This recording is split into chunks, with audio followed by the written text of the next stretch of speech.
दोस्तों, क्या आपने कभी सोचा था कि देश के सबसे बड़े कोर्ट में बैठने वाले जज हम नौजवानों को कॉकरोच बोल सकते हैं या कॉकरोच पैरासाइट कह सकते हैं? जी हाँ, ऐसा ही हुआ है। आपने देखा कि पिछले कुछ दिनों से इंस्टाग्राम पर एक ट्रेंड बहुत तेज़ी से फॉलो किया जा रहा है, कॉकरोच जनता पार्टी। लगभग उसके आज 20-23 मिलियन करीब फॉलोवर हो चुके हैं। लेकिन इन फॉलोवर के पीछे, इस बात के पीछे एक बड़ा ही, इस ट्रेंड के पीछे एक बहुत गहरी बात छिपी है, जिसके बारे में हम आज बात करने वाले हैं। मेरा नाम मोहम्मद अयान है और मैं एक स्टूडेंट हूँ।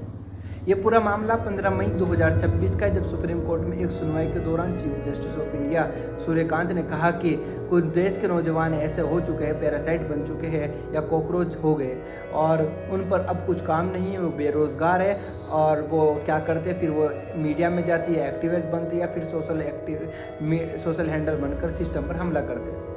जैसे ही ये खबर सामने आई तो मैं एक अलग ही प्रक्रिया बन गई और युवाओं के अंदर एक अलग ही जोश जागा।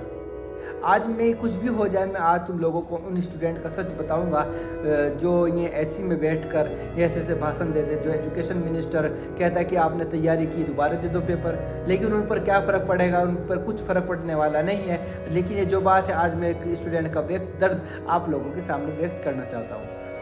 क्या आपने कभी सोचा कि जब एक स्टूडेंट किसी कंपटीशन एग्ज़ाम की तैयारी करने के लिए घर से बाहर निकलता है, वो सिर्फ एक बैग लेकर नहीं निकलता, वो अपने साथ अपने पूरे परिवार की उम्मीद लेकर निकलता है। वो 10 बाई 10 बाई के कमरे में जाकर रहता है और उसमें पूरी रात जग कर पढ़ता है कि वो एक एग्ज़ाम क्लियर करेगा। लेकिन उसको क्या मिलता है, बाद में पेपर लीक की खबर मिलती है। दर्द तब होता है जब सालों की मेहनत के बाद पेपर लीक हो जाता है। दर्द तब होता है जब भर्तियाँ कोर्ट के चक्कर में अटक जाती है और उम्र निकल जाती है। हम कोई पैरासाइट नहीं, हम इस देश का भविष्य है, हम इस देश के युवा है और हम किसी का खून पी कर नहीं जीते। हमारे भी कुछ सपने हैं, हमारे माँ बाप के आंखों में आंसू है, उनके भी हमारे लिए कुछ सपने हैं। ये बात कहाँ तक सही है कि हम पैरासाइट हैं? हम पैरासाइट में बता दूँ आपको किसको बोलते हैं। पैरासाइट बोलते हैं कि जो लोगों का खून चूस कर ज़िंदगी जीते। क्या इस देश का नौजवान दूसरों खून चूस कर ज़िंदगी जी रहा है? ऐसा तो नहीं है। ये क्या है, जो अपनी जवानी किताबों के नाम पर व्यक्त कर रहा है, लेकिन उस पर ये जो भारत के न्यायाधीश है या फिर भारत के एजुकेशन मिनिस्टर है, वो हमको क्या कह रहे हैं, कॉकरोच बोलकर पुकार रहे हैं। ये बात कहाँ तक सही है हमें नहीं लगता।